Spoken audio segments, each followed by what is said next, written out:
जय श्री ओम नमः सिद्धे ओम नमः सिद्धे ओम नमः सिद्धे। नमो अरिहन्ताणं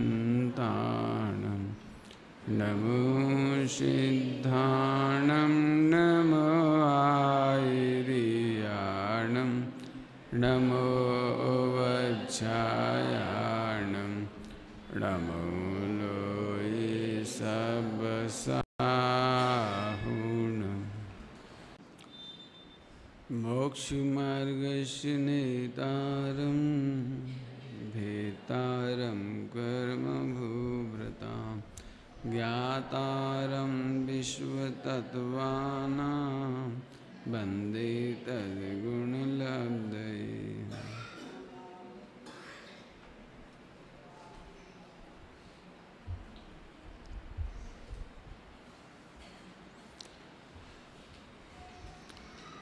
अशुद्ध पारिणामिक भाव, पारिणामिक की एक चर्चा अभी आपने सुनी ली। प्रवचन सार जी की गाथा स्वामी जी ले रहे थे। एक समय की पर्याय भी जिस समय होती है उसी समय होती है, इसलिए ध्रुव है। अभी सुना था, ध्रुव है। विश्व की सारी पर्यायें पारिणामिक हैं, ये उसका सूचन था। अभी साथ में उन्होंने समय सार जी की 3 गाथाएं और बताई। उन गाथाओं में भी जे पर्याय थवानी छे ते थवानी, जो होनी है वो ही होनी है, दूसरी नहीं होनी। ऐसा ऐसा सारा प्रकरण अब भी हाल ही सुना अपन ने।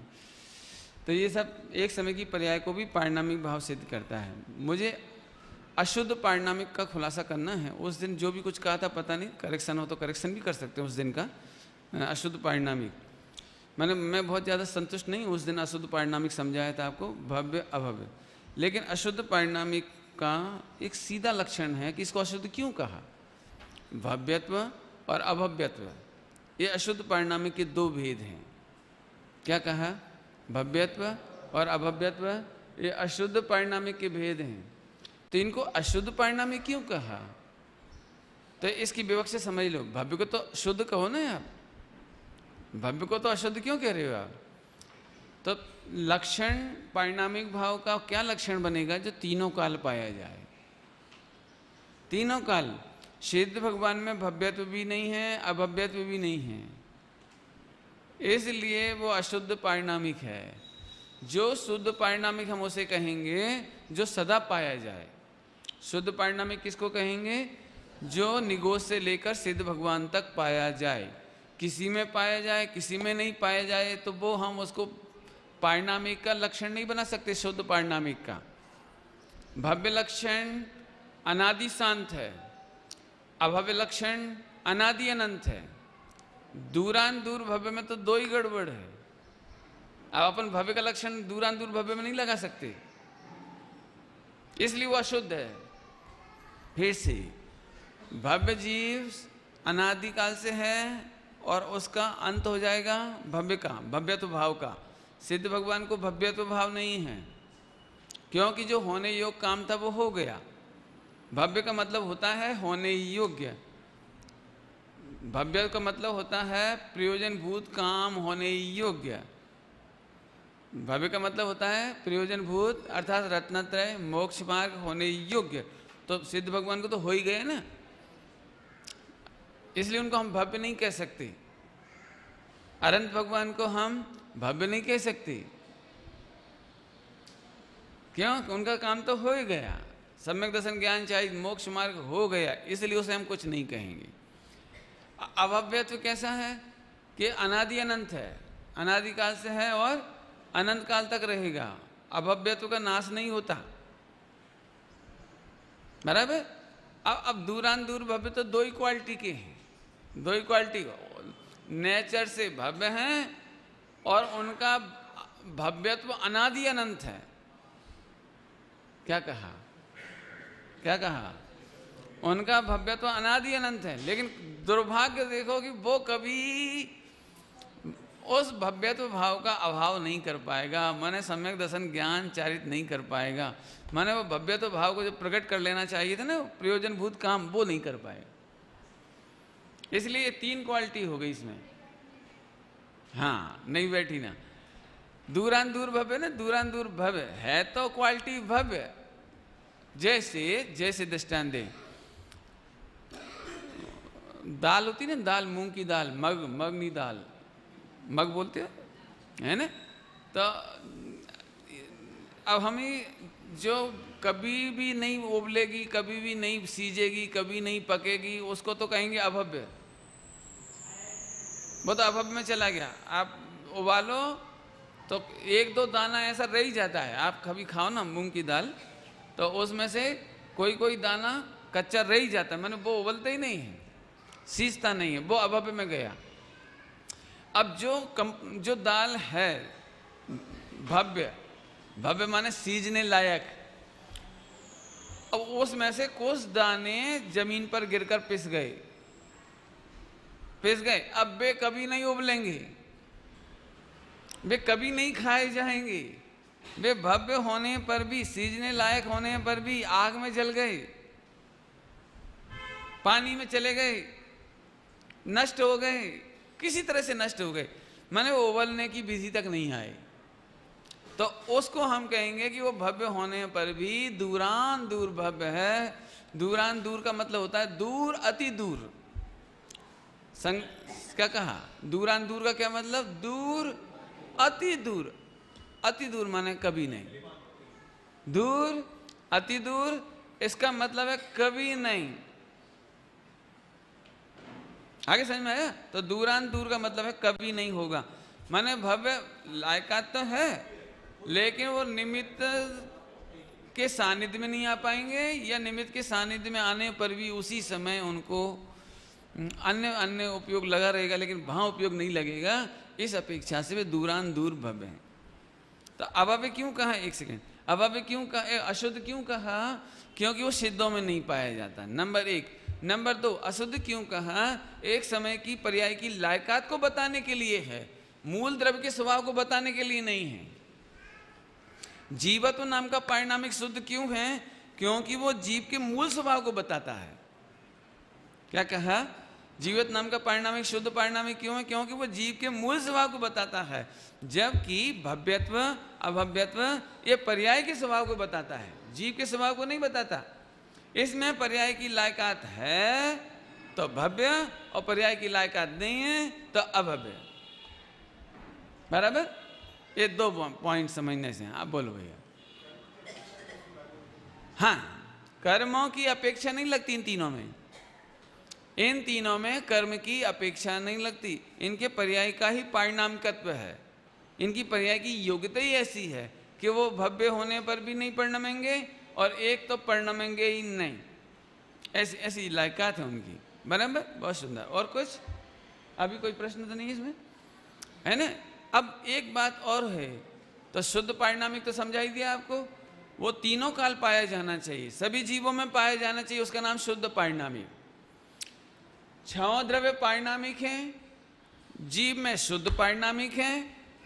अंतर कर रहा हूं, छह द्रव्य पारिणामिक हैं, जीव में शुद्ध पारिणामिक है, और अपने में परम पारिणामिक है। इतनी बात समझ में आ गई सबको? ये थोड़ा आपको डिफरेंस मुझे आपको बताना था, ये बता दिया। अभी अपन अभी नीचे उतरेंगे थोड़ा सा, पारिणामिक भाव में बहुत दिन रह लिए, अब थोड़ा पारिणामिक भाव के विरुद्ध चलती हैं अपन। पारिणामिक भाव के जस्ट विरुद्ध है औदैहिक भाव। यदि पारिणामिक भाव शाश्वत स्वभाव है, तो औदैहिक भाव एकदम उल्टा विभाव है, अधर्म है, कष्ट रूप है, कष्ट का कारण है, चार गति में रुलाने वाला है। पारिणामिक भाव कैसा था? शाश्वत सुख स्वभावी है, संसार सागर से निकालने वाला है, संसार सागर से पार करने वाला है। लेकिन औदैहिक भाव दुख रूप है, दुख का कारण है, बंध रूप है, चार गति में रुलाने वाला है। बराबर? आगे चलो अपन। तो अभी जरा नीचे देखेंगे अपन, चार्ट देखिए। आज चार्ट की जरूरत पड़ेगी थोड़ी देर है ना। कर्म का उदय, पहला ही कॉलम देखिए, कर्म का उदय। इधर देखिए अगले में औदैहिक भाव, इधर औदैहिक भाव। यदि मैं इन दोनों कॉलम को इस तरह से बताऊं कि ये कर्म का उदय और ये जीव का औदैहिक भाव, आपको याद होगा ये कर्म था, पहले मैंने उसे बताया था, एक कौन था? आत्मा, और एक कौन था? कर्म।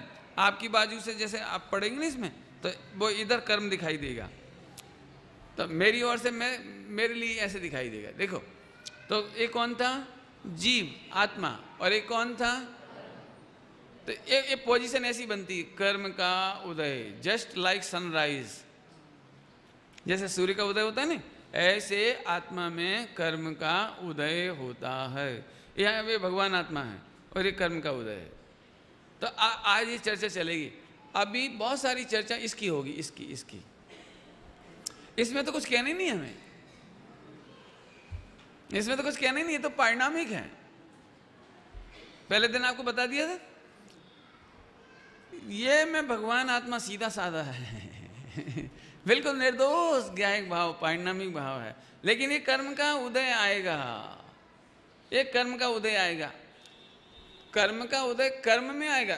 ध्यान से सुनना, उदय भाव कहाँ होता है? कर्म में, और औदैहिक भाव कहाँ दिखता है? जीव में। याद करना, उदय कहाँ आता है? कर्म में। जब जब हम बोलेंगे उदय, तो आप क्या समझेंगे? कर्म में। और जब जब कहेंगे औदैहिक भाव, तो कहाँ समझेंगे? औदैहिक भाव पुद्गल का भाव है कि जीव का भाव? जीव का भाव। और उदय किसका भाव है? कर्म का भाव। एक बार और बोल दूं, ये कौन है? जीव। वेरी गुड, बहुत बढ़िया, पूजन जोरदार है। एक और पूजन कहाँ चला गया है? ये कौन है?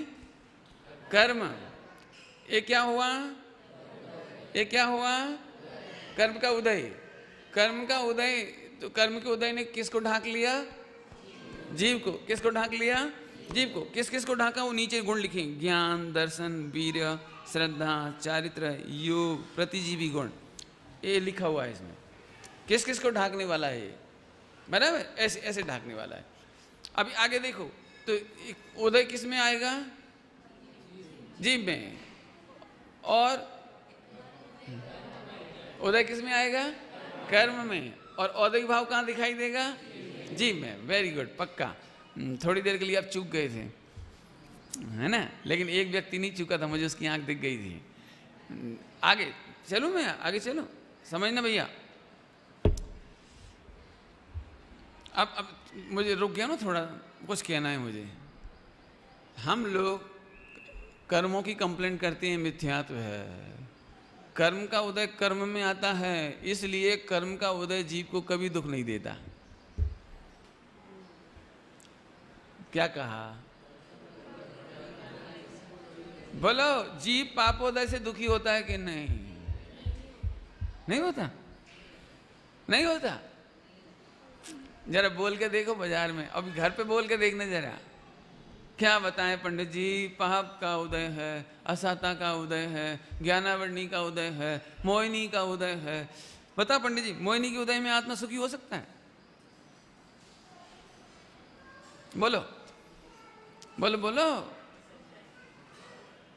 अच्छा, हो सकता है? नहीं है, नहीं होता तो फिर मोहिनी का उदय नहीं होता। बस इतनी बात है, मोहिनी के उदय में भी जीव मोहिनी के उदय से भिन्न देखे तो सुखी हो सकता है। एक बार फिर क्या कहा? मोहिनी के उदय में भी मोहिनी के उदय से भिन्न अपने पारिणामिक भाव को देखे तो सुखी हो सकता है। लेकिन मोहिनी कर्म से आज तक कोई जीव दुखी, मोहिनी कर्म के उदय से कोई जीव दुखी। आठों कर्म में दुख देने वाला कौन सा कर्म है? कौन सा? मोहिनी है। मोहिनी लिखा है, शास्त्र में लिखा है, 8 कर्म में दुख का हेतु, दुख देने वाला, दुख का कारण मोहिनी कर्म है। लेकिन वो निमित्त का ज्ञान कराना है, वहां ऐसा लिख करके निमित्त का ज्ञान कराना है। माने तू दुखी होगा तो निमित्त का आरोप यदि किसी पे जाएगा तो मोहिनी पे जाएगा। दर्शन मोहिनी और चारित्र मोहिनी। यदि तुम दुखी होगे, जैसे कोई आदमी दुखी है, मैं अपनी पत्नी से दुखी हूं, तो आरोप तो डाल रहा पत्नी पर, तो अपन पूछते क्या बात है, काम नहीं करती क्या? नहीं, काम तो बहुत अच्छा करती है। तो सुंदर नहीं है क्या? कि सुंदर भी है। तो बच्चे नहीं पालती? कि वो भी ठीक है। तो मेहमानों को नहीं देखती? कि वो भी ठीक है। तो माता पिता सास ससुर की सेवा नहीं करती क्या? नहीं, सब बद्दू चौक्कस पण। अब पण मतलब तो अब तू पत्नी से दुखी नहीं है, तू मिसअंडरस्टैंडिंग से दुखी है। अब किस पर आरोप आ गया? अभी तू मिसअंडरस्टैंडिंग करता है, इसका आरोप पत्नी पर आ गया। माने ऐसे तुम्हारा श्रद्धान चौकस नहीं है, तुम्हारे श्रद्धान मोहित हो रहा है, तुम पर से सुख मानते हो तो दुखी हो रहे। तो तुम दुखी हो रहे हो तो दो बातें हो सकती हैं, आपके दुख के दो कारण हो सकते हैं। एक तो मिथ्या दर्शन माने झूठा विश्वास, और एक अस्थिरता कि आप में स्थिरता नहीं है। बस दुख के विश्व में दूसरा कोई उपाय कारण नहीं। तो जब जब जीव दुखी होगा तो इन दो में से तीसरा कारण नहीं हो सकता। समझ में आया कि नहीं? कठिन तो नहीं लग रहा भैया? कठिन लग रहा हो नहीं लोग भैया हाथ खड़ा कर देना।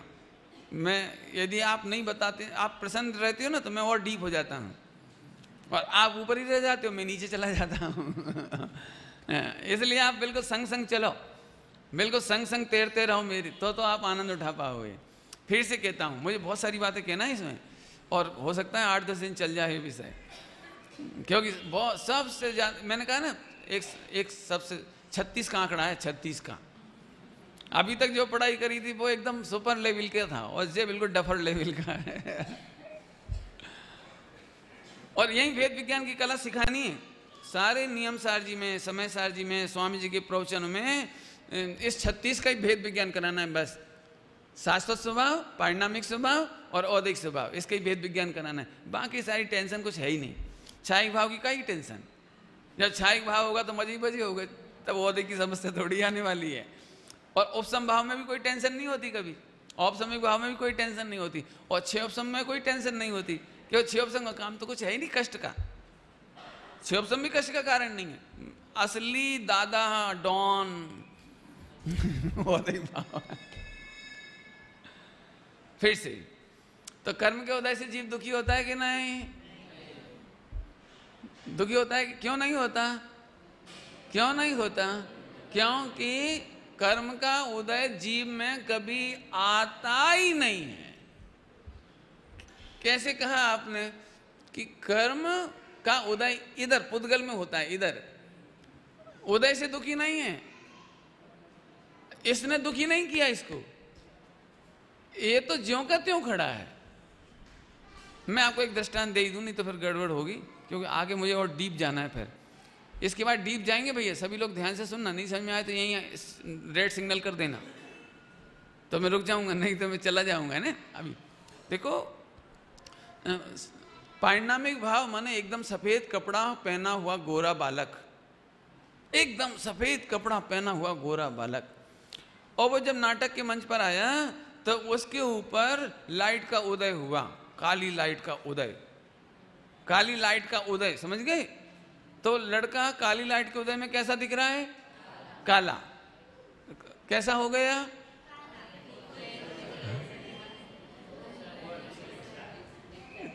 कैसा है दिखता है? हुआ तो नहीं है, हुआ नहीं है। ये परिणामिक भाव और दिखता है ये औदिक भाव। अब मैं आपसे पूछूं, आत्मा क्रोधी कभी हुआ है कि नहीं हुआ है? आत्मा एटलेस संज्ञा का सर्वनाम करो। संज्ञा का सर्वनाम कल रात को पढ़ाया था, संज्ञा का सर्वनाम करो। आत्मा तीनों काल क्रोधी नहीं है। ओहो गजब हो गए, देखो वेद विज्ञान निकल आया। अब तुम काय से दुखी हो? दर्शन मोह से। कैसे दर्शन मोह से दुखी हो? घटा के बताओ, घटा के बताओ। मैं क्रोधी हूं, ये दर्शन मोह है। ये मिसअंडरस्टैंडिंग हो गई तुमको। तुमको इधर का क्रोध इधर नहीं दिखता, तुमको इधर का क्रोध इधर दिखता है, इसका नाम दर्शन मोह है। आप में से क्रोधी कौन कौन है? बोलो ने। सब एक दूसरे की ओर देख रहे, अपनी ओर देख के बोलो ने। क्या क्रोधी कौन कौन है? आज के बाद शिकायत नहीं करना। हम घर आए तो पंडित जी गुस्सा बहुत आता है, ऐसा कोई उपाय बताओ गुस्सा नहीं आवे। तो अब मैं क्या उपाय बताऊं? वो तो अत्यंत भाव है। चार अभाव में वो तो अत्यंत अभाव है। अब मैं क्रोध अभाव करने का क्या उपाय बताऊं? हाँ, एक काम करो, क्रोध से भिन्न भगवान देव हो। दृष्टांत, वो लड़का गोरा था, सफेद कपड़े पहना हुआ था, काली लाइट आई तो काला दिखता है लेकिन काला है नहीं, होता नहीं। अच्छा, उस लड़के को सफेद करने की क्या विधि है? अभी सामने जितने लोग दर्शक थे वो देख करके, जो खासतौर से बच्चे होते हैं ना, उनका मैं एग्जाम्पल दे रहा हूँ। सारे बच्चों, स्कूल के बच्चे थे सारे, और जैसे ही वो लड़का आया और काली लाइट थी तो सारे बच्चे डर गए, ये भूत भूत भूत भूत, ये दर्शन हुए। अरे कितना काला है, अरे कितना काला है, हाँ कितना बैड लकी है, अरे अरे बेचारे को पाप का उदय आ गया। ये सब मिथ्या दृष्टि हो गई। लेकिन उसी बच्चे का भाई वहां बैठा हुआ था, उसे तो नाटक की रिहर्सल देखी थी उसने, तो जिसने नाटक की रिहर्सल देखी थी उसे तो मालूम था ये लड़का मेरा भाई है। टीचर को मालूम था ये तो हमारा स्टूडेंट है, ये तो एकदम गोरा है, रूपाड़ा है, ये तो काला है ही नहीं, हुआ ही नहीं। अब मैं आपसे पूछता हूं, इसमें मिथ्या दृष्टि कौन और सम्यक दृष्टि कौन? सम्यक दृष्टि ऐसे शांत बैठी हैं, कुछ नहीं, न भूत है, न मेरा भाई काला हुआ है, न पाप का उदय है, न बैड लक है, केवल देखा है, दिखता ही तो है। अब बाकी लोगों को क्या लग रहा है, अरे इस बेचारे का क्या होगा, कितना काला हो गया, अब इसको नहाना पड़ेगा। नहीं नहाना पड़ेगा क्या? तो बे मिथ्या दृष्टि माने दर्शन मोह का उदय, यानी इसका नाम है मोह, विश्वास झूठा है तुम्हारा। ऐसे ही क्रोध के उदय में जीव क्रोधी दिखता है, मान के उदय में मानी दिखता है, लोभ के उदय में लोभी दिखता है। आगे समझ में आया? लेकिन भगवान उस रूप हुआ नहीं, बस ये वेद विज्ञान की कला। पहले चाबी रखना, इस चाबी, भैया अब मेरे पास इतना टाइम नहीं कि मैं रोज रोज चाबी लगाऊं। आगे आप चाबी लगाए रखना, बिल्कुल किसी भी कीमत पर अपने को कर्म के उदय रूप नहीं मानना। कर्म का उदय मुझे दुख देता है ये नहीं मानना, कर्मों के उदय के कारण दुखी होता हूं ये नहीं मानना, मैं किंचित मात्र भी मलिन हो गया ऐसा नहीं मानना। हुआ ही नहीं ना। फिर से, कर्म का उदय कहाँ आता है? कर्म में। कहाँ आता है? देखो इधर आता है ना, इधर अजीब में, पुद्गल में, इसमें तो आता ही नहीं है। देखो ये कितना अच्छा शांति से खड़ा, देखो ये भगवान आत्मा कितना शांति से खड़ा हो जी, देखो जी आया, देखो अब आपको क्या दिखने लगा? अब जी काला कलूटा कर्म दिख रहा है जी, काला कलूटा। आपको जितना सुंदर गोरा गोरा तो दिख ही नहीं रहा। समझ में आया नहीं? हा। तो फिर अपन क्रोधी है कि नहीं? झूठ झूठ की सच्ची सच्ची देखो मैं स्ट्रक्चर समझा रहा हूँ आपको, मैं आपको ये स्ट्रक्चर समझा रहा हूँ, और वाकई में इस स्ट्रक्चर को समझे बिना आपको स्वामी जी की प्रोफेसर समझ में नहीं आएंगे। और नहीं तो आपको क्या लगे, वो तो एक निश्चय नहीं से कहते थे, शुद्ध नहीं की मुख्यता से कहते थे, वे तो क्या व्यवहार को गौण कर देते थे ना, इसलिए ऐसा कहते थे। माने आप अपने आप को डेविएट करते चले आओगे प्रवचन से और आनंद नहीं ले पाओगे। लेकिन हम कह रहे हैं खरे खर देखो ना आप, कर्म का उदय किस में आता है? कहाँ लिखा है? अजीब में लिखा है, देखिए कर्म का उदय इस तरफ के कॉलम में लिखा है, और इधर तो क्या लिखा है? औदैहिक भाव। माने जैसा दिखता है ना उसका नाम औदैहिक भाव, वैसा हुआ नहीं है। चाबी समझ में आ गई मास्टर की? अब ये याद रखना, ये सबसे ज्यादा काम आएगी। आगे चलते हैं अपन। तो फिर कर्म के उदय से जीव दुखी, पाप के उदय में जीव दुखी होता है कि नहीं? उत्तर, अब उत्तर दे रहा हूं। अब तीन चीज हो गई, कर्म का उदय, औदैहिक भाव और जीव का पारिणामिक भाव। ध्यान से सुनो, ये कौन है? कर्म का उदय। ये कौन है? औदैहिक भाव। ये जीव का ही है, ये जीव का ही, ध्यान रखना, ये जीव का औदैहिक भाव है। और एक पारिणामिक भाव। कर्म के उदय में जीव दुखी नहीं हुआ, ये इसकी बात हुई, लेकिन जितनी दुख की फीलिंग है ना उसका नाम औदैहिक भाव है। समझ में आया? समझ में आया? फिर से एक बार फिर से, क्रोध का उदय एक कर्म में आया, क्रोध प्रकृति का उदय, चारित मोहिनी की क्रोध प्रकृति का उदय इधर आया, कर्म में, आत्मा में नहीं आया। लेकिन उसी समय आत्मा क्रोध रूप नहीं हुआ, वो पारिणामिक भाव, पारिणामिक भाव। और उसी समय जितनी जितनी क्रोध की फीलिंग है, विभाव की फीलिंग है, क्रोध संबंधी कसाय संबंधी जो पीड़ा है, उसका नाम औदैहिक भाव। समझ में आया कि नहीं आया? बराबर? फिर से देखो, औदैहिक भाव पारिणामिक भाव को अड़तो नहीं, स्पर्श तो नहीं। क्या कहा? औदैहिक भाव पारिणामिक भाव ने अड़तो नहीं। अड़तो नहीं का अर्थ तो याद ही हो गया सबको, सेमिनार में बता दिया था। क्या? No any type of interference, कोई हस्तक्षेप नहीं। बराबर? अब फिर देखो जरा, एक एक शब्द धीरे धीरे पढ़ा रहा हूँ, बिल्कुल प्राइमरी की तरह। और जरा नजर चूकी और एक्सीडेंट, दृष्टि हटी और दुर्घटना घटी, फिर बाद में आप मेरे नाम पे मत बोलना।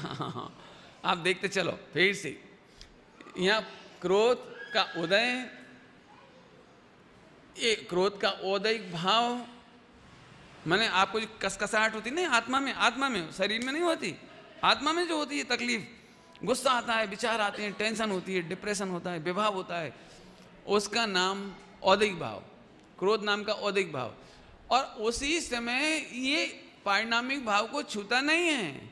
लड़का काला दिखता है लेकिन हुआ नहीं है, तो जो काला दिख रहा है नहीं वो औदैहिक भाव, लेकिन लड़का काला हुआ नहीं है वो पारिणामिक भाव। बताओ, तो जिस समय लड़का काला दिख रहा है तो कालापन दिख रहा है, तो दिखता हुआ कालेपन ने लड़के को छुआ कि नहीं छुआ? दिखते हुए कालेपन ने कुर्ता को छुआ कि नहीं छुआ? पक्का? बस एक ही दृष्टांत बहुत है, पक्का याद रखना भाई। नहीं यहाँ गड़बड़ करी तो फिर दिन भर दुखी हो।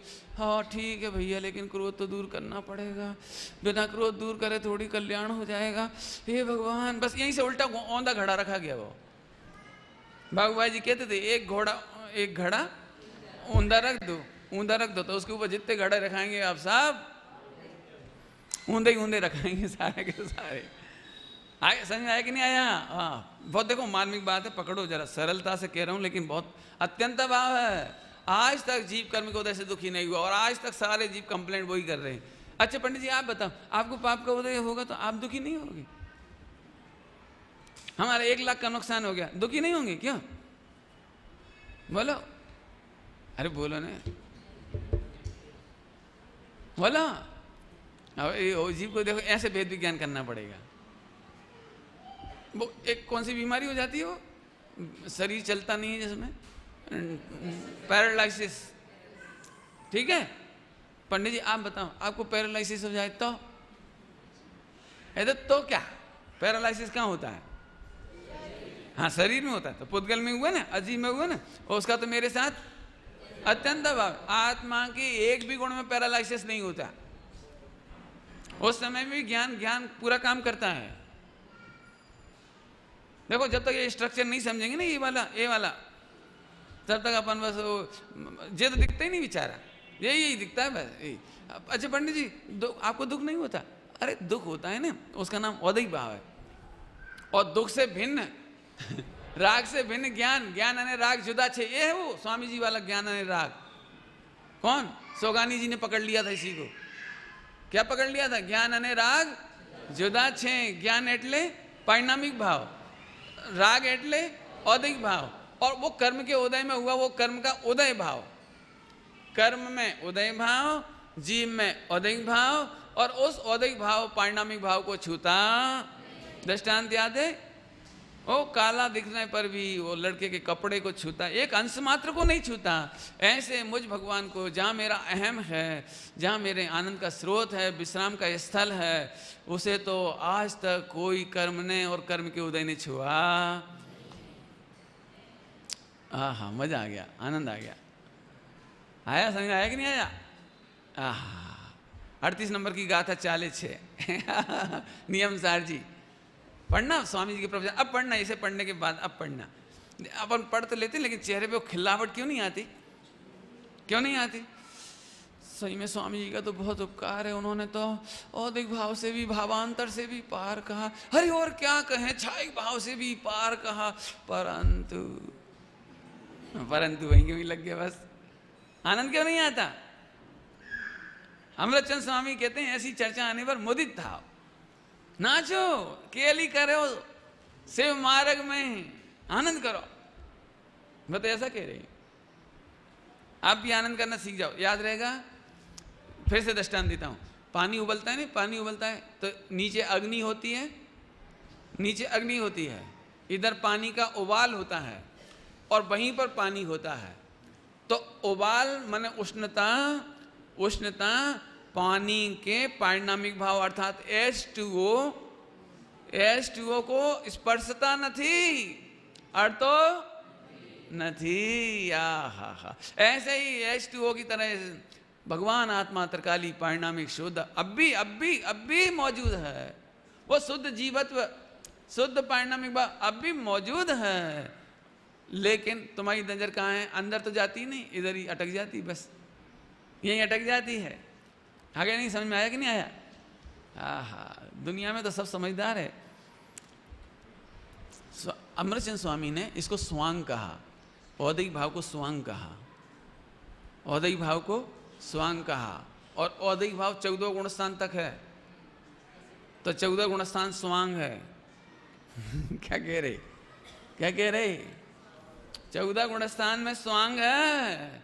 ओहो, इसलिए मैं मुनि हूँ ये अहम नहीं करते, मैं श्रावक हूँ, मैं व्रती हूँ, मैं पुजारी हूँ, त्यागी हूँ, दानी हूँ, ये सब कौन है, कौन है। हाँ, मेरा भाव नहीं है। अब अभी अपन कहाँ खुश हो जाते हैं। अच्छा, एक तो 1 लाख रुपए दिया हमने, एक तो हमने 2.5 लाख दिया, इंद्र बने, राजा बने, और गिनती कहीं नहीं। तब हम उसकी गिनती करेंगे, तेरी करें, बोल बोल बोल। सिद्धों की गिनती में तेरी शामिल करेंगे, पैसा की गिनती में शामिल करें, बोल बोलो बोलो। अच्छा, तो हमारा 1 लाख फोकट में गया, इसको ऐसा लगता है इधर से कुछ चला गया, लगता तो है इसको नहीं ऐसा, जैसा अपन करोड़पति है तो करोड़ रुपए इधर आ गया, और 1 लाख गए तो ऐसा लगता है इतना एक दिल का टुकड़ा वो चला गया। भैया समझो, तुझे सिद्धों की गिनती में शामिल होना है कि पुद्गल की, बोल। ये बालबोध है ना, बालबोध, बालबोध, बालबोध भाग 1 पढ़ा बेटे, बालबोध भाग पढ़ा, एक जीव अजीब का पाठ पढ़ा है, जीव अजीब। उसमें कौन है हीरो, कौन कौन है उसमें, हीरो कौन कौन है उसमें। एक का नाम है हीराचंद, एक का नाम है ज्ञानचंद, हाँ हीरा लाल सही, एक का नाम हीरा लाल, एक का नाम ज्ञानचंद। मैं होता तो हीराचंद ही कर देता, मेरा क्या जाता है, क्यों ज्ञानचंद और हीराचंद तो लेकिन कोई बात नहीं, हीरा लाल ही सही और ज्ञानचंद। समझना जरा, उसमें क्या लिखा है, पहला डायलॉग, पहला डायलॉग याद है, हीरा लाल क्या कहता है, आहा मेरा कितना सुंदर नाम है हीरा लाल, है ना, यही डायलॉग है पहला। ज्ञानचंद ने क्या बोला, भैया हीरा कीमती अवश्य होता है, परंतु होता तो जड़ ही है ना। कितना बढ़िया डायलॉग है, बिल्कुल। हीरा कीमती अवश्य होता है, लेकिन है तो जड़ ना। क्या तुम चेतन से जड़ हो जाना पसंद करती हो, जीव से अजीब हो जाना पसंद करती हो। अरे ये अजीब क्या होता है, तीसरा डायलॉग, जी अजीब क्या होता है, अरे तुम नहीं जानते, तुम जीव हो और ये अजीब है। मैं नहीं जानता भैया, बताओ बताओ, बस अब स्टोरी शुरू हो गई, पिक्चर शुरू हो गई, पूरा पूरा लेसन है। उसके बाद बोला भैया अब हम तुम्हें करोड़पति गिने कि सिद्धों की जाति में गिने, बोलो कहाँ गिनाना है आपको, बोलो। अब ये तो आप अपने से कहना, मेरे से नहीं कहना, तो अपने से कहना। जब जब आपको अकेले में टेंशन आए कि मैंने एक तो 24 घंटा भूखा मरी, 10 दिन का भी आने वाला 10 लाक्षणी, तो 10 दिन का कोई उपास कर ले और उसको ऐसा बोल दे तूने किया ही नहीं, तो उसे तो ऐसा लगता है जैसे मेरे 240 घंटे बेकार ही चली गए। 240 घंटे मैंने पानी नहीं पिया, और ये कह रहे हैं कि मिंडा, बहुत तकलीफ होती भयंकर। तो अब हम बता, तुझे शरीर की जाति में रखें कि सिद्धों की जाति में तेरी गिनती करें, बोल। तुझे कहाँ स्वाभिमान है तेरा? अरे समझ में आ रहा है?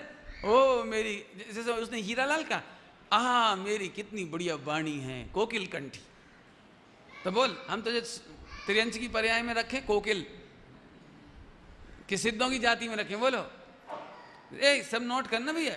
मैं क्या बताऊं, यदि बहुत टाइम होता ना, और मेरी पाठशाला होती है तो प्रवचन है ना, कक्षा कम प्रवचन, इसलिए मैं कुछ कह नहीं सकता। नहीं तो मैं आपसे कहता होमवर्क करके लाओ, जिस जिस चीज़ का मान कसार होती है उसका होमवर्क लिखो, होमवर्क लिखो। आपके गले की कोई प्रशंसा नहीं करे तो कैसा लगता है? कैसा लगता है बोलो? और कोई आपसे कह दे वाह रे कोकिल कंठी, तो कोकिल कौन होता है? वो तो तिरंच है। और अभी कहते हैं काय भैया, क्यों भैया तुम तो गधे जैसा रेखते हो भैया। वो अब दुखी हो गया। कई लोग इसलिए नहीं गाते, गाना तो सबको अच्छा लगता है, दुनिया में ऐसा कोई नहीं है जिसे प्रसन्नता हो और गाना नहीं चाहे, लेकिन गाते इसलिए नहीं, किसी के कहने पर, किसी के सामने, समाज के सामने, अकेले में, चार आदमियों में क्यों नहीं गाते फ्रेंड सर्किल में कि अब भी हाल फटा बांस निकल आएगा, अब भी गधे जैसा रेख ना लेके लगेगा लोगों को, इसलिए वो सबके सामने नहीं गाते। मैं कहता हूँ भैया अपन इस चक्कर में ही मत पड़ा, चक्कर में ही मत पड़ा। आपको तो अच्छा लगे गाओ, जिन्हें नहीं समझ में आओ वो जाओ। अपन तो अपना गीत गुनगुनाओ, अपन तो अपना गीत गुनगुनाओ, हमें नहीं मतलब जिसको पसंद नहीं आता उसके मैं किसी को ऐसा नहीं सोचता कि वो फला चंद जी बैठे हैं ना फला ग्रुप के, तो उनको लालू भाई जी वाली बात बहुत पसंद आएगी तो वही बोलो, और वो जो आए ना स्पेशल उनको कारण से तो पर्याय बोलो, और वो जो बैठे ना उनके लिए सुपर प्रकाशक बोलो। नहीं, ऐसा कुछ है ही नहीं। अपने तो भैया देखो ये चार्ट रखा है और इसमें से अपन सीधी सी चलते चलो, बस खत्म। पसंद आए सुनो, लेकिन हम तो आनंद कर ही रहे।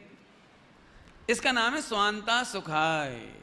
तो जब जब वाणी का आपको अहंकार हो, दीनता हो, दोनों अपराध है। अहंकार में फूलना भी और दीनता में झुकना भी, दोनों मान कसाय के भेद हैं। जब जब टेंशन हो तो सोच लेना आपको त्रियंच में जाना है कि सिद्धालय में जाना है, बोलो ऐसे सब में लगाते जाना। सब क्या कहलाता है, ऐसे सब जगह लगाना जहां जहां आपको लगता है आहा, बस आहा के बाद डायलॉग शुरू। ठीक, अब आगे चलो भैया। कहां तक आ गई गाड़ी? एक कर्म का उदय है, औदिक भाव है, और ये पारिणामिक भाव है। इधर इधर देखते हैं तो कष्ट होता है, इसी का ही नाम पारिणामिक भाव, औदिक भाव है। और इस औदिक भाव का आरोप किस पर जाता है? कर्म के उदय पर। क्या जाता है? आरोप। क्या जाता है? आरोप। आरोप मतलब अपराधी नहीं, आरोप माने अपराधी नहीं, आरोप मतलब केवल श्रेय। आरोप का यहां अर्थ होता है श्रेय। श्रेय समझते हैं? क्रेडिट देना, क्रेडिट देना, बस इतना, ज्यादा नहीं, बस इतना क्रेडिट देते हैं।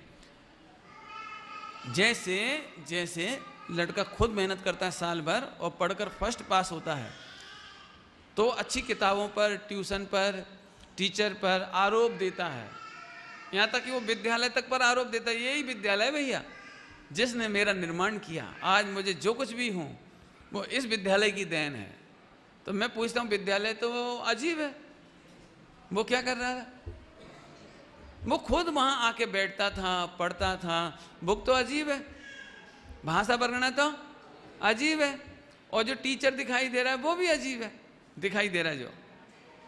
लेकिन इसने ही मेहनत जो की थी, इसका आरोप, आरोप माने श्रेय, क्रेडिट, इतनी चीजों को देता है। इसका मतलब अकर्ता, इसका मतलब निमित्त माने निर्दोष। फिर से निमित्त माने निर्दोष। कर्म जीव को क्रोध नहीं कराता, क्रोध कर्म का उदय भी जीव को क्रोध नहीं कराता। एक बार फिर बोलो, क्रोध कर्म का उदय जीव को क्रोध नहीं कराता, लेकिन ये खुद अपने पारिणामिक भाव को भूलकर, पारिणामिक भाव को भूलकर या पारिणामिक भाव में अस्थिर होकर, स्थिर नहीं होता है, तब यहाँ पर क्रोध होता है और उसका आरोप इस पर जाता है। समझ में आया कि नहीं? फिर से अच्छे बैठ जाओ जरा। एक बार ऐसे ऐसे हो जाती नहीं एक्सरसाइज, तो फिर समझ में आ जाता जरा। फिर से वो पहले बाजार में आटा पिसाने जाते थे ना, गेहूँ पिसाने जाते थे लोट के लिए, तो वो अपन तो ले जाते हैं 12 किलो, और वो पूरा भर जाता है और 2 किलो बाकी रह जाता है, पिस रहा है और अभी, तो फिर उसको ऐसे हिला देते थोड़ा, तो उसमें और सेट हो जाता है। ऐसे मैं आपको थोड़ा हिला देता हूँ, थोड़ा सेट हो जाओ। अब फिर से देखो, टेक्निकल बात है, थोड़ी टेक्निकल बात है, फिर से देखो यहाँ क्रोध कर्म का उदय, मैं क्रोध ही ले रहा हूँ, क्रोध कर्म का उदय। सारे विकारी कर्म इधर रखना है अपने को, कोई सा भी नाम बदलना, मान, माया, लोभ, हास्य, रति, अरति, जो सब यहाँ रखाएंगे सारे, सब इधर। यहाँ कर्म का उदय होता है, और यहाँ जीव के पास 2 गड़बड़ हो जाती है, दर्शन मोह संबंधी, चारित मोह संबंधी, कि या तो ये उपयोग यहाँ स्थिर नहीं होता, तो ये चारित मोह, या फिर ये इसकी श्रद्धा नहीं करता, इसको ये विश्वास ही नहीं होता कि मैं नॉन चेंजेबल हूँ, इफेक्ट लेस हूँ, मेरे ऊपर कर्मों के कोई इन्फ्लुएंस नहीं होता, ये इसको विश्वास नहीं होता, तो ये दर्शन मोह। बराबर, इतनी बात समझ में आई? तो अभी क्या हुआ कि ये तो निर्दोष है, बराबर। अब यहाँ जो कुछ भी है वो औदैहिक भाव है, और यहाँ कर्म का क्रोध का उदय है। यहाँ क्रोध है औदैहिक भाव, सॉरी, यहाँ क्रोध है उदय, और यहाँ क्रोध है औदैहिक। माने आपको आत्मा की परिणति में जितना कसाय और विभाव है वो औदैहिक भाव। यहाँ तक समझ में आ गया? बराबर, आगे चलो। अभी हुआ क्या, ये जो क्रोध का उदय हुआ, इसने तो किया नहीं है और इसने भी नहीं किया है, ये जीव ने अपनी स्वतंत्र योग्यता से हुआ है, इसलिए इसका नाम औदैहिक भाव है, इसलिए इसका नाम स्वतंत्र क्रोध है, मान है, माया है, स्वतंत्र, किसी ने कराया नहीं है। तो फिर आप पंडित जी ऐसा क्यों कहते हो कि चारित मोह की प्रकृति के उदय में क्रोध हुआ, क्रोध प्रकृति के उदय में क्रोध हुआ, ऐसा क्यों कहते हो? तो हमने क्या बोला था अभी कि क्रोध तो ये खुद करता है, लेकिन श्रेय इसको जाता है, क्रेडिट इसको जाता है, लेकिन निमित्त तो अकर्ता होता है, निमित्त तो निर्दोष होता है। इसलिए क्रोध प्रकृति क्रोध नहीं कराती, क्रोध प्रकृति क्रोध नहीं कराती, लेकिन जब जीव क्रोध करता है तो उसका क्रेडिट क्रोध प्रकृति को जाता है। समझ में आया कि नहीं आया? जैसे मैंने कहा शराब पी लो, तो आपने शराब पी ली क्यों? पंडित जी ने कहा, और फिर आप नशे में गटर में गिर पड़े, और फिर बहुत कुछ हुआ आगे पीछे, बहुत बेइज्जत हुए, लोगों ने उपहास किया, और जैसे तैसे आप घर पहुंचे, कपड़े गंदे हो गए, आपकी इज्जत भी मलिन हुई। तो फिर मम्मी ने समझाया, क्या आज क्या किया था तुमने? क्यों चिरन, क्या किया था तुमने? क्या बताएं, ये पंडित जी ने बिगाड़ दिया। अब आरोप किस पे चला गया? किस पे चला गया? पंडित जी पे। तो इसकी मम्मी मेरे पास आई, क्यों आपने हमारे बच्चे को बिगाड़ क्यों दिया? मैंने क्यों बिगाड़ दिया? शराब ने बिगाड़ा, मैं तो कह के चला गया था, उस समय तो अच्छे खासे थे जी, बाद में तो जो कुछ किया और शराब ने किया। अब शराब की बोतल तो चुप है बेचारी, उससे तो कोई कह नहीं सकता, कुछ उससे तो कोई कुछ कह नहीं सकता। तो फिर आखिर में किसको समझाया जाएगा? किसको समझाया जाएगा? चेरन को समझाया जाएगा, बेवकूफ कहीं के, शराब ने कर दिया नशा कि पंडित जी ने कर दिया? पंडित जी तो क्या अपने घर गए, वे कहेंगे कुआं में गिर जा तो गिर जाएगा, वे कहेंगे जहर पी तो पी लेगा, इसलिए पंडित जी निर्दोष। भले अपन क्रेडिट दे देते हैं, लेकिन वे निर्दोष हैं, और शराब भी निर्दोष, उसको भी क्रेडिट देते हैं, लेकिन वो तो निर्दोष है। तो अब किसको समझाएं? बोलो, पंडित जी को समझाने जाएं कि शराब की बोतल को समझाएं कि चिरन को समझाएं? तो आखिरकार जिसे समझाते हैं वो औदैहिक भाव है। उसे समझाते हैं, भैया तू पारिणामिक देख, इसके चक्कर में मत पड़, इधर मत देख, इधर मत देख, बल्कि थोड़ा और स्पष्ट कहूं तो इधर मत देख, इधर देख, तो ये ऑटोमेटिक शांत ही जैसे है। पॉइंट बदल गया, पॉइंट बदल गया। इधर मत देख, इधर देखने से ये नहीं बदलता। इधर माने क्रोध प्रकृति का उदय, क्रोध प्रकृति के उदय की ओर देखने से क्रोध समन नहीं होता, उसको समन करने का कोई रास्ता नहीं, इसे समझाने का कोई रास्ता नहीं, इसलिए इधर मत देख। और जो ये क्रोध दिखाई दे रहा है, इधर भी मत देख, इधर देख। इधर देखता है तो ये समन होता है और ये भी समन हो जाता है, क्या कहेंगे चिरन से? तू अगली बार पंडित जी से मत मिलना। क्या कहेंगे? तू पंडित जी के चक्कर में मत पड़ना, शराब की बोतल की ओर मत देखना, यही तो कहेंगे। तो इसने क्या किया, इधर देखा, इधर देखना बंद हो गया, तो ये भी बंद हो गया। अब कौन रह गया? अब एक भाव और रहेगा, छायक भाव भी रहेगा संग में, लेकिन उसकी चर्चा बाद में आई। अभी तो पारिणामिक, हम पारिणामिक में मग्न हो गई। एक कसायों के अभाव करने का उपाय बता दिया। क्या कहा? कसाय का दूर करने का उपाय समझ में आया कि नहीं? और आगे चलो, थक तो नहीं गए? अब थोड़ी मेंटली एक्सरसाइज शुरू होगी ना, थोड़ी थोड़ी हो गई, लेकिन समझ में नहीं आया तो पूछना, मैं 2 बार 4 बार बताऊंगा, फिर बताऊंगा आपको। आगे चलो। हाँ, ये पारिणामिक, ये पारिणामिक इफेक्टलेस, इस पर कोई इफेक्ट नहीं पड़ता। जैसे उबलते हुए पानी में H2O पर कोई असर नहीं पड़ता। उबलते हुए पानी का भी फार्मूला H2O और ठंडे पानी का भी H2O, बराबर? बहुत बढ़िया, बहुत सुंदर। अभी अपन आगे चलते हैं। ये कौन था? कर्म का उदय। इसमें जीव कुछ कर सकता है? नहीं। ये भी यहाँ कुछ कर सकता है? नहीं। पक्का? तो फिर पंडित जी इतनी जी गड़बड़ है ही क्यों? सीधा सीधा कर देते नहीं आप, सीधा सीधा भगवान आत्मा शुद्ध है। ये इतना इतना लंबा चौड़ा नाटक, कितनी बड़ी इक्वेशन हो गई है मैथमेटिक्स की। आप तो जल्दी जल्दी उंगली हिला देते, लेकिन हमारी तो उपयोगी उलझ जाता है पूरा का पूरा। आखिर इतने बड़े दंगे की जरूरत क्या थी? सीधा सीधा एक भगवान आत्मा होता तो कितना सुंदर होता। हम भी तो यही कह रहे, सीधा सीधे तुम पारिणामिक देखते तो कितना अच्छा होता। लेकिन तुम सीधे सीधे पारिणामिक देखते नहीं हो, तुम इधर इधर देखते हो, इधर सुधारने के चक्कर में आते हो, इसे सुधारते हो या इसे सुधारते हो, तो काम बिगड़ता चला जाता है। अब मैं फिर बताता हूं, तो फिर इसको कहते ही काय हो कि कर्म के उदय से जीव दुखी होता है, ऐसा कहते ही क्यों हो? एक उत्तर तो समझा चुका, अभी दूसरा उत्तर और समझा रहा हूं। दूसरा उत्तर ध्यान से सुनना सभी लोग, देखो नहीं बाद में आप मेरे से पूछोगे, क्योंकि अब वो थोड़ा डीप जा रहा हूं मैं। मैं खुद सिग्नल दे रहा हूं डीप जाने का, इसलिए आप अलर्ट रहना। फिर से, जीव तो करता नहीं है और ये भी नहीं करता, तो ऐसा क्यों कहते हो क्रोध कर्म के उदय में या क्रोध होता है जीव में? ऐसा क्यों कहते हो? प्रश्न समझ में आया? प्रश्न समझ में आया बेटे? तुम ऐसा क्यों कहते हो? जीव तो करता नहीं, पारिणामिक भाव तो क्रोध करता नहीं है, यानी जीव तो क्रोध करता नहीं है। और एक क्रोध कर्म की जो प्रकृति है, कर्म का उदय, वो भी क्रोध नहीं करता। तो फिर इसे कहो ही मत ना, आप तो सीधे कहो जीव क्रोध करता है या नहीं करता। ये तीसरा दंगा करने ही तीसरे को उठाने की जरूरत क्या है?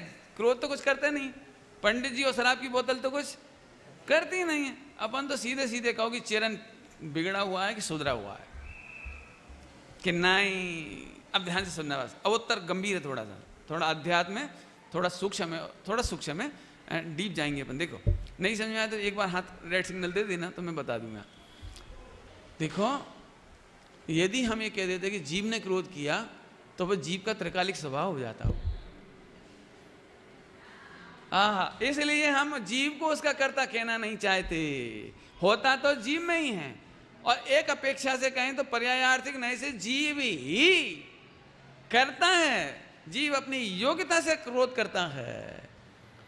जीव अपना बेसिक मटेरियल, क्या कहना चाहिए, प्रोडक्टिव मटेरियल उसी का ही है, रॉ मटेरियल जीव का ही है। क्रोध करने में, विभाव करने में रॉ मटेरियल, उपादान मटेरियल जीव का ही है, त्रिकाली उपादान जीव का ही है। लेकिन यदि हम इसका नाम नहीं लेंगे तो ये स्वभाव बन जाएगा। अरे रे, लेकिन जीव कभी स्वभाव से जो बेसिक मटेरियल है, त्रिकाली उपादान है, वो कभी क्रोध का करता नहीं है, क्रोध कर सकता नहीं है। लेकिन अब हम बताएं कैसे? यदि हम इसे स्वभाव कह दें तो आफत, और विभाव कहें तो फिर विभाव को दूर कैसे हो? मैंने उसका आरोप तो डालना पड़ेगा ना, तो इसलिए इसका आरोप डाला।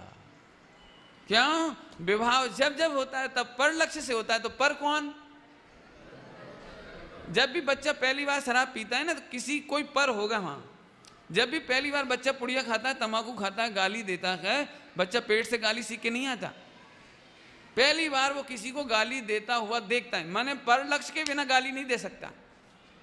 पर लक्ष्य के बिना शराब नहीं पी सकता, सिगरेट नहीं पी सकता, पर लक्ष्य के बिना इस बच्चे को थोड़ी पता है बाजार में क्या क्या बनता है।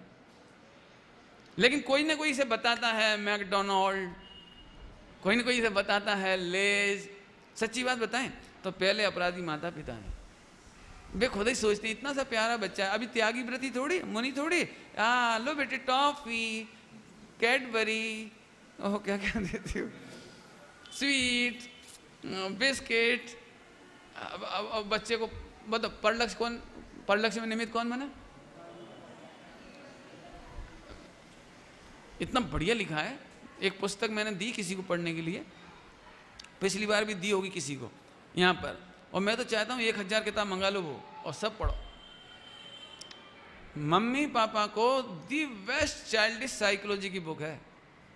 बच्चों की साइकोलॉजी क्या है, बच्चों को कैसे समझना, बच्चों को कैसे पालना, बच्चों के छोटे छोटे बच्चों की साइकोलॉजी कैसे पहचानना। सही कहें तो 90% से ज़्यादा माताएं, 90% नहीं, हर माता 90% अत्याचार करती है बच्चे पर।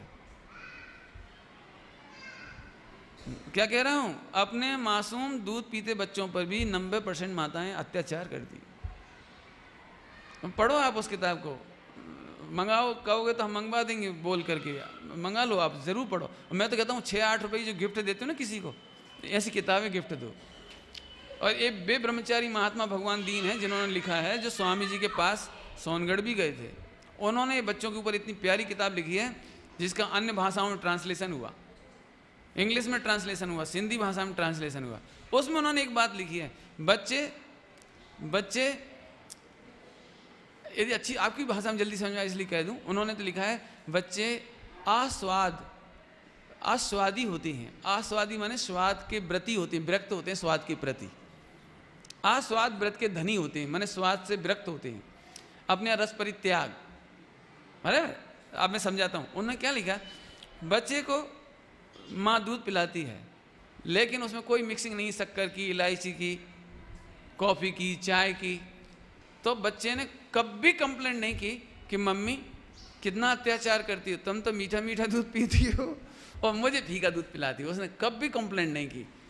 यदि आप उसे जब पहली बार गिलास में दूध दे दें तो कभी नहीं कहेगा इसमें शक्कर डालो, लेकिन शक्कर डालकर मिक्स करने का स्वभाव उसे विभाव वो माता के परलक्ष्य से आया। उसमें पॉइंट समझ आया कुछ?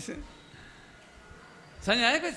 वो शक्कर मिलाना बच्चे के सामने से दे दो तो उसे इससे कोई मतलब नहीं कि ये टेस्टी है, मीठा है, नमकीन है, खट्टा है, मुंह में क्यों दे रहा है, उसे कोई मतलब नहीं, उसे टेस्ट से कोई मतलब नहीं।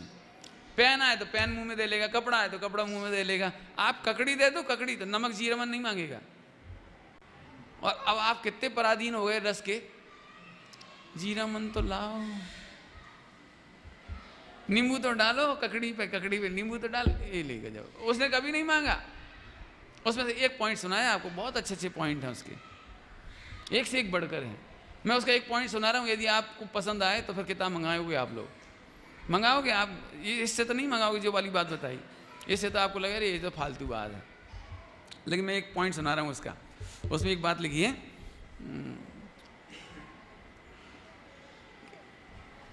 बच्चा छोटा भी क्यों ना हो, 1 साल 2 साल का भी क्यों ना हो, लेकिन मम्मी पापा को उनके सामने कोई झगड़ा नहीं करना चाहिए। अरे उसमें तो इतना अच्छा लगा, 1 दिन का बच्चा भी कुछ सीखता है। माँ की गोद में आते से पहचान जाता है माँ है, सीखता है बच्चा, प्रति सेकंड सीखता है वो। तो उसमें एक घटना दी है कि कभी स्त्रियां होती ना, रुपया जोड़ती हैं, गुल्लक में पैसे जोड़ लेती हैं, और कभी ज़रूरत पड़ती है पति को पैसे की, कभी ज़रूरत पड़ जाती है तो कहते हैं कि भैया आपके पास कितना पैसा है, दे दो हमको, हमें बिजनेस में लगाना है, इधर लगाना है, उधर लगाना है, देना है। तो वो देती नहीं है। वो हैं ऐसे कैसे देते, हमने 5 साल में जोड़े 5000, 5 साल में 5000 जोड़े हमारी, और रोज़ गिन गिन के ऐसी खुश होती है, ऐसे जोड़ जोड़ के रखती है, खर्चा नहीं करती, उसे जोड़ जोड़ के रखती है। अब वो जो 5 साल की सेविंग का आश्रम बंद, वो इतना ममत पैदा कर देता है कि पति के द्वारा मांगने पर भी देने की हिम्मत नहीं पड़ती। तो ये तो मैंने समझाया, उसमें नहीं लिखा। उसमें ऐसा लिखा है कि कोई चीज़ स्त्री देना नहीं चाहती और पति उसे ज़बरदस्ती खींच कर ले रहा है, पत्नी देना नहीं चाही थी, माने सेविंग, उसमें नाम नहीं लिखा सेविंग, मैंने कहा ये पत्नी देना नहीं चाही थी और पति उसे जबरदस्ती खींच कर ले रहा है। दोनों निश्चित रूप से एक मना करेगा, प्रतिकार करेगा और एक खींच रहा है। उन्होंने इस बात को एक लाइन में लिखा केवल, जो मैंने इतना बताया आपको। फिर आगे लिखा है बच्चे ने 2 शिक्षाएं ग्रहण की, एक अपनी माता से, एक अपनी पिता से। माता से उसने ये शिक्षा ली कि कभी भी राजी राजी कोई चीज़ देना नहीं, और पिता से उसने दूसरी शिक्षा ये ली कि कोई भी चीज़ लेना हो तो छीन करके ले लेना चाहिए। यही बच्चा जब अपने भाई बहनों के बीच में रहता है तो आप देख लेना गौर करके, बड़ा भाई छोटे भाई से छीन कर कोई चीज़ ले लेता है, आम मिठाई जो कुछ लेना छीन के ले लेता है, और छोटा भाई उसका प्रतिकार करता है, मेरा फेवरेट पेन, मेरी फेवरेट शर्ट मैं नहीं लेने दूंगा। ये 2 शिक्षाएं उसने कौन सी ली? अब सोचना आप, उसमें कितनी सारी बातें, कम से कम 400-500 बातें लिखी हैं ऐसी। किताब का नाम है माता पिताओं से। माता पिताओं से मैंने एक शब्द नहीं लिखा उसने, मैं बोल देता हूं, माताओं पिताओं से निवेदन, गाइडलाइन टू पेरेंट्स। इतनी बढ़िया किताब है, आप पढ़ना उसे आद्योपान। फिर आ जाओ वापस। मैं तो ये बता रहा था कि क्रोध है ना, क्रोध, ये इसको क्यों खड़ा किया इधर? इसलिए खड़ा किया कि यदि इसे खड़ा नहीं करें तो ये स्वभाव बन जाएगा, लेकिन ये स्वभाव नहीं है। लेकिन ये ध्यान रखना, केवल ज्ञान कराने के लिए, विभाव का ज्ञान कराने के लिए क्रेडिट इधर दिया है, लेकिन 100% निर्दोष होता है। जैसे पारिणामिक भाव निर्दोष होता है, ऐसे कर्म का उदय भी 100% निर्दोष होता है। इसलिए निमित्तों को दोष नहीं देना, दे दें तो अपना क्या जाता है, अपन निर्दोष, इसको दोष दे दें तो फिर निमित्त का लक्ष्य नहीं छूटेगा। अगला पॉइंट, निमित्त का लक्ष्य नहीं छूटेगा, निमित्ताधीन बुद्धि नहीं छूटेगी। जब भी कोई बात होगी, जैसे हम क्यों सम्यक दर्शन क्यों नहीं किया, अब क्या करें पंडित जी, हम तो निर्दोष गायक हैं, लेकिन जो दर्शन मोहिनी का उदय है ना, मिथ्यात का उदय, हे भगवान हे मिथ्यात, एक क्षण ने विराम पामी जाओ। तो इधर देखें कि इधर देखें, क्या क्या देखें बोलो? श्रीमद राजचंद्र जी ने एक लाइन ऐसी लिखी है, लेकिन वो व्यवहार से लिखी है, लिखी है तो वो व्यवहार से लिखी है, इधर नहीं देखना अपने को। निमित्ताधीन दृष्टि कभी नहीं छूटेगी, इसलिए निमित्त निर्दोष, पारिणामिक भाव निर्दोष। अब फिर वापस खड़े करो, तो ये बीच में खड़ा हुआ है, इधर देखना चाहिए कि इधर देखना चाहिए? इधर देखना चाहिए। इधर देखते से इसका दोष छूट गया तो औदिक भाव टल गया और उदय भी टल गया। फिर से ए निर्दोष, अपन मिडिल मैन। औदिक भाव कौन है? औदिक भाव कौन है? A middle man. इधर देखना कि इधर देखना? इधर देखना। इधर देखने से क्या फायदा हुआ कि औदिक भाव भी टल गया, औदिक भाव भी टल गया, और जो कर्म का उदय था वो भी कितनी देर में टला? कितनी देर में टला? उसी समय टल गया। लेकिन कौन सा टलेगा? पहले दर्शन मोह टलेगा, मिथ्यात टलेगा इधर से, और यहाँ मिथ्यात नाम का औदिक भाव टलेगा। बराबर? ऐसे क्रम से 14 गुणस्थान तक ये टलते चले जाएंगे, ये भी टलता चला जाएगा। आखिरी में पारिणामिक और छायक बचेगा, उसकी चर्चा अपन अब नहीं कर सकते, अभी तो यहीं तक आ गए बस अपन। अब कल चर्चा चलेगी औदिक भाव के 21 भेद हैं। औदिक भाव के 21 भेद। कल की पिक्चर का ट्रेलर अभी बताता हूं। ग्रंथों में लिखा है 148 कर्म प्रकृति है ना, 148 है ना। तो जितने कर्मों की प्रकृति बनती उनका उदय आता है। तो 148 प्रकृति बनती, तो इसका मतलब 148 प्रकृति का उदय भी आता है। तो कायदे से तो यहां पर 21 कम लिखे हुए हैं, 21 तो कम लिखे कायदे से। तो जब आप कह रहे हो कि 148 कर्म प्रकृति का उदय, तो यहां पर 148 प्रकार का कर्म का औदिक भाव होना चाहिए। ये मेरा आप सबसे प्रश्न है। अभी उत्तर नहीं बता रहा हूं, उत्तर कल बताऊंगा। सोच के आना, जो स्वाध्याय है वे सोचना और खूब पढ़ना, मेहनत करना। फिर मैं आपको बताऊंगा कि ऐसा क्यों नहीं हुआ, उमा स्वामी ने 148 क्यों नहीं लिखा, 21 क्यों लिखा, और इस 21 लिखने में उनकी कितनी करुणा होगी, कितनी अपार करुणा होगी कि उन्होंने 148 में नहीं उलझाया। लेकिन इसमें कोई दो राय नहीं है कि 148 प्रकार का औदिक भाव होता है। 148 होता है, ये भी उपचार है, और असंख्यात लोक प्रमाण औदिक भाव होता है, ये भी है। इसीलिए आचार्य उमा स्वामी ने भव्य जीवों को ज्यादा ना उलझा के, करणान योग में ना उलझा के, सीधे सीधे प्रयोजन भूत 21 बताए। क्योंकि 21 की मुठभेड़ रोज होती है, बाकी तो हमें पता भी नहीं लगते, इसलिए बाकी के नाम नहीं बताए। जिनसे रोज आपका मुठभेड़ होती है उनकी चर्चा की है।